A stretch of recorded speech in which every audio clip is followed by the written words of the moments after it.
This presentation provides an overview of the Victorian Auditor-General's report, results of the 2016-17 audits, public hospitals. This report outlines the results of our financial audits of the public hospital sector and our observations for the year ended 30 June 2017. We have analysed their financial results, outcomes and sustainability risks, and also reviewed their compliance with the Health Purchasing Victoria procurement framework. We issued 108 clear audit opinions to Victoria's 86 public hospitals and 22 of their 23 controlled entities. This positive outcome, consistent with last year, means the financial reports of the sector continue to be materially correct and reliable. This year, just one report for Bendigo Healthcare Group was not finalised within legislated timeframes, largely because it needed to finalise the complex accounting treatment and disclosures related to its new hospital. A clear audit opinion was issued. One audit opinion remains outstanding. We are conducting an ongoing review of the Royal Children's Hospital Foundation Trust Fund's audit reporting requirements. This year, the sector had operating revenues of $14.3 billion and expenditures of $14.2 billion. This translates to an operating surplus of $54.7 million. The sector generated a combined net surplus of $493.9 million. This surplus was largely because of the significant capital income received by the Bendigo Healthcare Group for its new hospital. As shown by the graph, there was an upward growth trend for both revenue and expenditure that have largely matched over the last 5 years. We have assessed the sector on two financial sustainability risk indicators. The first is net result. The funding model is set up so that the cost of providing services is constrained to the funding provided. This break-even model means that the net result, the difference between income and expenditure, will typically be close to zero. Over the past 5 years, the net result has been within 5% of break-even.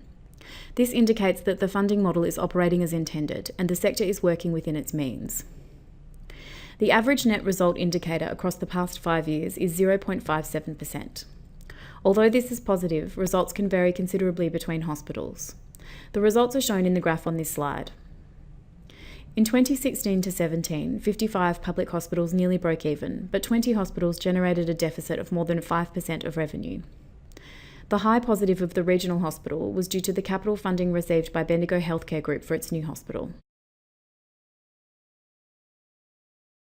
The second indicator we have used to assess financial sustainability is physical asset replacement. The sector needs to fund the renewal and replacement of its physical assets in a timely way. Rundown assets may affect the quality of service that patients receive and can result in higher long-term costs. In 2016-17, the sector held $14.2 billion worth of physical assets and acquired $1.5 billion worth of new or replacement assets. Over the past 5 years, the sector spent on average $1.59 on new or replacement assets for each $1 of recorded depreciation. This indicates that the sector has a low financial sustainability risk when it comes to its assets.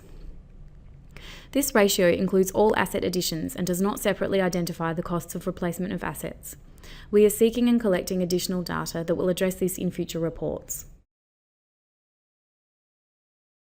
In our financial audits, we assess whether entities have appropriate controls to manage the risks that their financial reports will not be complete and accurate. Overall, hospitals' internal controls remain adequate. However, we found 34 new issues that we rated as extreme or high risk. Key areas of weakness were related to information technology, IT systems, payroll, expenditure and accounts payable. We also monitor weaknesses identified in previous years to ensure entities are resolving them promptly. At the start of 2016-17, there were 151 unresolved issues across the sector.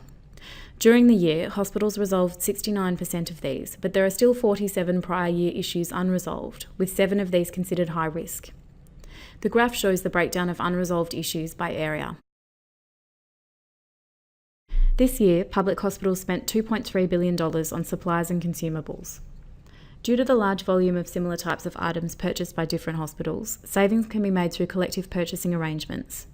In 2014, Health Purchasing Victoria implemented the Health Purchasing Policy (HPP) framework.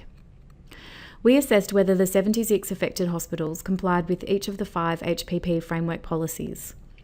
Overall, they comply with most policies. However, the rate of compliance was higher on some policies than others, as can be seen on the graph in this slide. We have created 4 data dashboards, which are interactive visualisation tools summarising the financial statement data for all Victorian public hospitals. You can find the dashboards on our website. In summary, the financial reports for the sector are reliable and the sector is operating within its funding envelope. For further information, please see the full report of this audit on our website, www.audit.vic.gov.au.